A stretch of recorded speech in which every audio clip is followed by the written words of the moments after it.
The following is a presentation of the Belly Up Sports Media Network.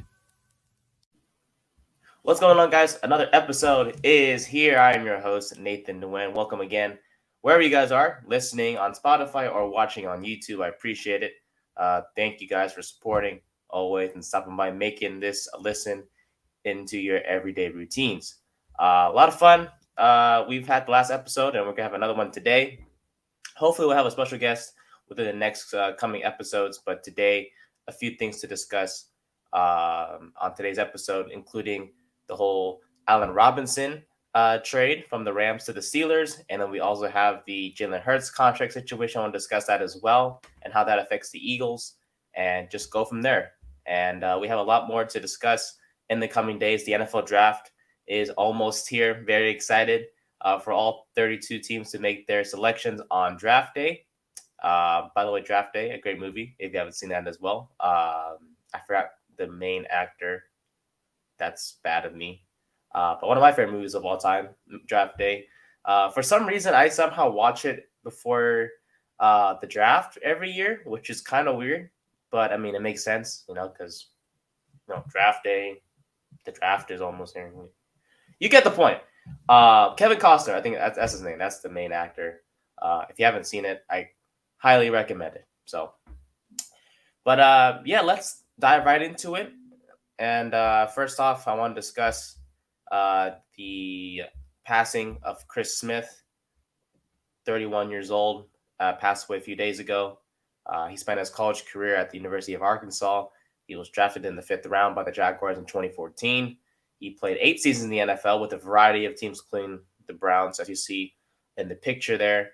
Also played with the Jaguars and the Bengals, I believe, as well.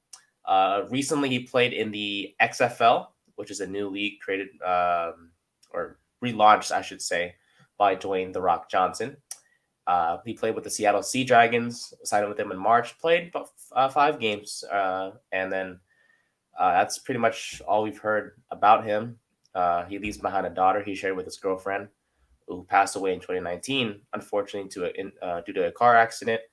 And as of right now, we don't know the causes of his passing, but he was just 31 years old, very young, and it's just very unfortunate, for someone like him to pass away at just a young age. So rest in peace to Chris Smith, and prayers to the rest of his family and his daughter as well.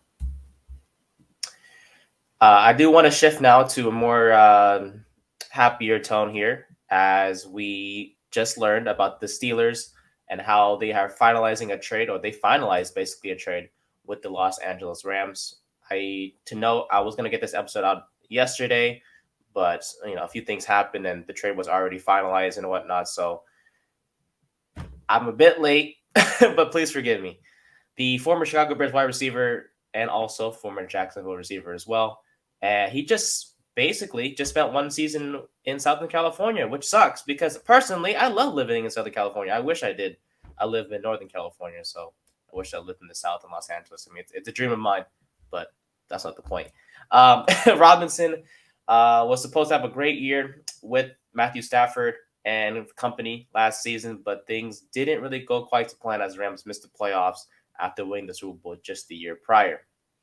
The Rams are set to send the 29-year-old to Pittsburgh in exchange for a 7th-round pick. Basically, the Rams, so the Steelers are going to get Allen Robinson and a 7th-round pick from the Rams as well this season for this upcoming draft, but they're just switching picks. So the Rams will receive pick 234, and the Steelers will receive pick 251, which is kind of irrelevant, but hey, maybe those picks turn into a good player. I don't really know. But in my opinion, 7th-round picks are a bit irrelevant.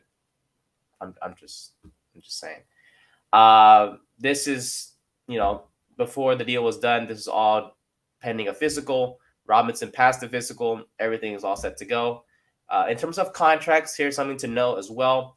The Steelers will pay $5 million of his contract in 2023, and then the Rams are responsible for the remaining $10 million. In 2022, Robinson sort of had a down year, had 33 catches, 339 yards, 3 touchdowns.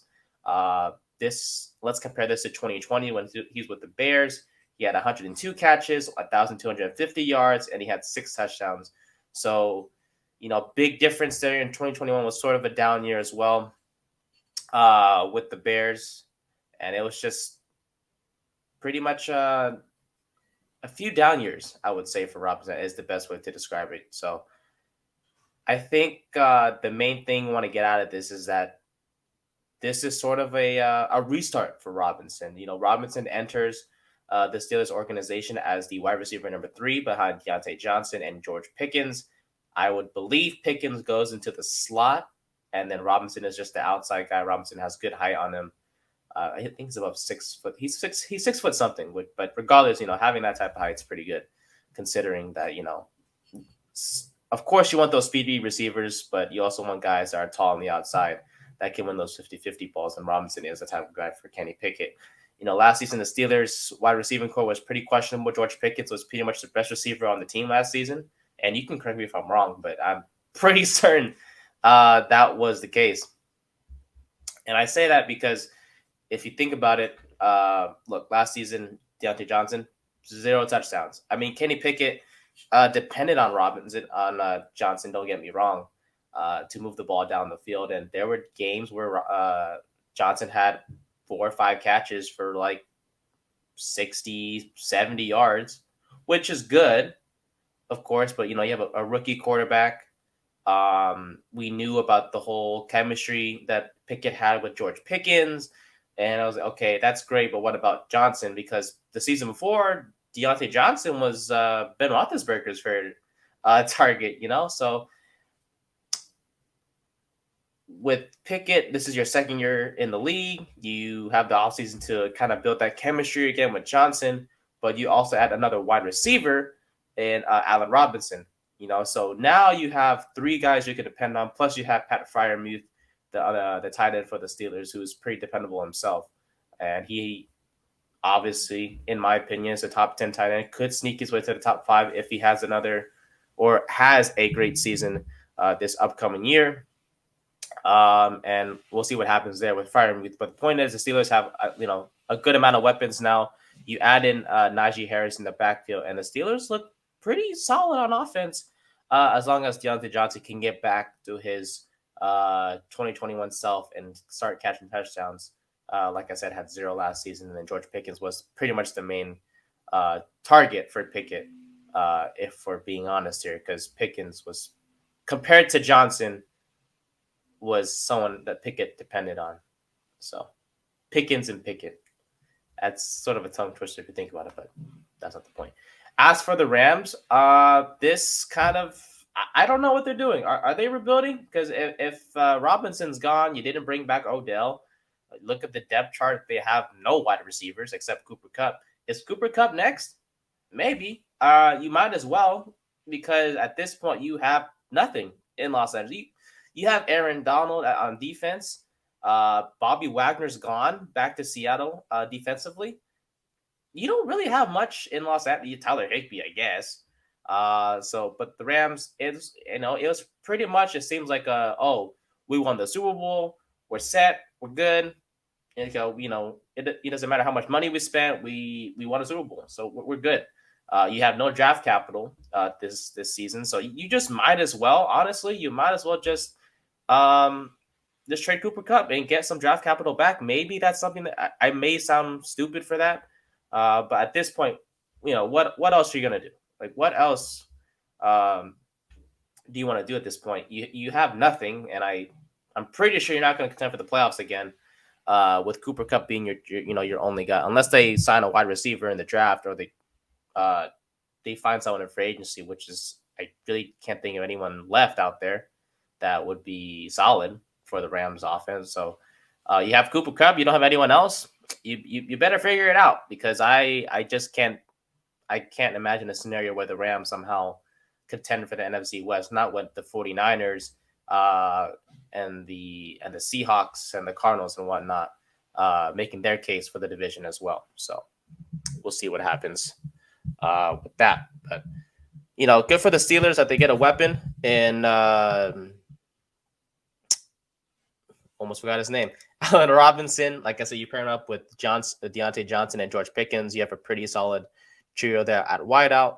You add in Freiermuth, you add in Najee Harris in the backfield. The Steelers, like I said, have a competent offense. In terms of the Rams, I have to say, they definitely have a lot of work to do, and we could see a big rebuild in which Cooper Kupp is on his way out. I do want to shift now to Jalen Hurts. As we all know, the man got paid. He got paid like big money. He is now the highest paid player in NFL history. And see, I'm not biased. I'm a big Giants fan, but you got to give credit where credit's due.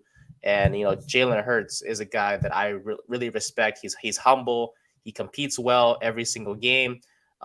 He's a great teammate, great team captain. And so I'm proud to see him succeed in Philadelphia. And a shout out to his agent, Nicole Lynn, man. She's a real MVP. Working for Clutch Sports, working out this big deal for her client. Reached out to him on draft night when he didn't have an agent and asked if she could represent him. And it's worked well. And, props to her, man. She really deserves all the credit in the world for getting this deal done. In terms of details, the deal is 5 years, $255 million. This keeps him on the team through 2028. Like I said, the highest paid player in NFL history. $179 million is guaranteed in the contract, and there's a no trade clause. So basically what that means is if a trade is to be done, Jalen Hurts needs to approve that specific trade himself instead of the team. But I'm pretty sure Hurts doesn't want to go anywhere. So, you have the money, you have talent in Philadelphia.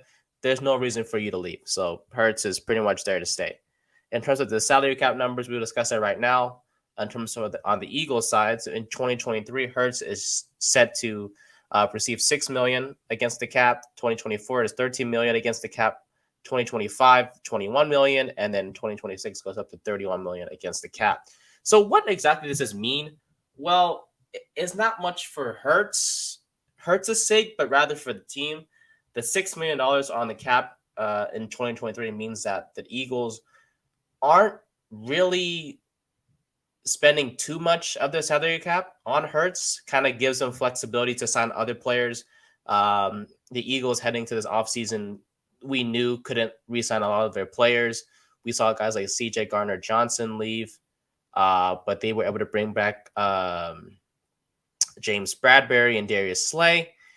So it was kind of a, hey, we'll keep these guys, but you others, you're gonna have to go. So like I said, for example, CJ Gardner-Johnson's case, he was pretty much on his way out because you can't re-sign everyone. That's why you have a salary cap, right?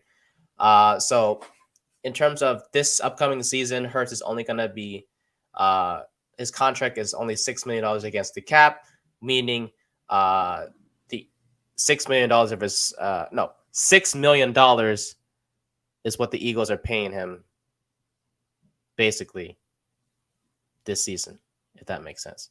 It's confusing. I understand. I get it. This whole like, oh, what's the salary cap? What's this and that? Basically, the Eagles have a certain amount of money that they can spend on their players, and you can't go over, because if you go over, you can't really sign anyone else. So the fact that Hurts' contract is only $6 million against that, they're only basically spending $6 million of their money in 2023 on their quarterback is pretty good. And I'm glad that Hurts agreed to that, and his agent as well. So this contract is basically going to pay $51 million per year, which is basically the highest contract in NFL history, basically, in terms of guaranteed money. He is only the third highest in guaranteed money. This is only behind Deshaun Watson and Kyler Murray. And let's be honest, he's much better than those two combined. Deshaun Watson last season with the Browns wasn't that great. As we all know, served his suspension, came back, didn't look as great. You can say it was because of rust or whatever the case may be. Kyler Murray got hurt. But there's still a lot of question marks with Kyler Murray. I completely understand it, whether it's his ability to run the offense or his maturity, blah, blah, blah. Is DeAndre Hopkins going to be there still when August and September comes around? I really don't know. I believe he might get traded. We'll dive into that in another episode as well. But let's be honest, Hurts is a much better quarterback than those two, has more success than those two. As we all know, in 2022 was 14-1. He made the Super Bowl, had over 3,700 passing yards, had over 700 rushing yards, had 35 total touchdowns. 35! He had 22 with his arm and 13 with his legs. And with those 13 rushing touchdowns, I think he was like top 5 in the rushing touchdowns category, which just goes to show that he's a dual threat quarterback. But he's smart. He's not a guy that you're too worried about getting hit. He's very smart and versatile, and he just has the knowledge of a solid quarterback that can do both for you. And that's what this new age of the NFL is. It's all about, it's not just what you can do with your arms, but can you be mobile? Can you go out of the pocket? Can you create plays with your legs and your arm? And Hurts is the guy to do that. So shout out to Hurts and his success. And honestly, this is great for Philadelphia. Like I said, I think the main thing I got out of this was the whole money situation, and that his contract only counts for $6 million against the cap.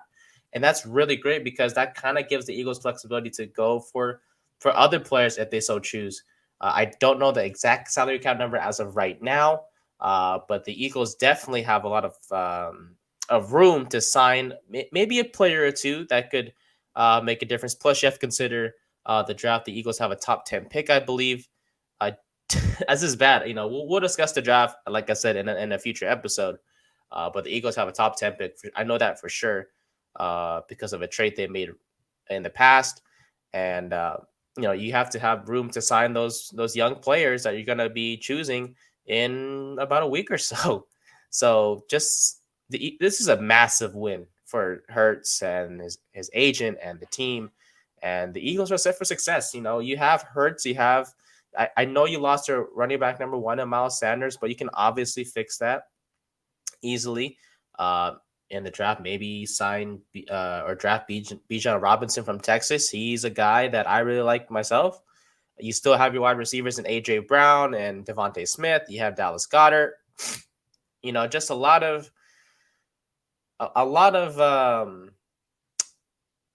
success on the Eagles still on the roster. Oh, plus Jason Kelsey's back. So the Eagles are set, and to have your franchise quarterback, it feels good to be an Eagles fan, I'm sure.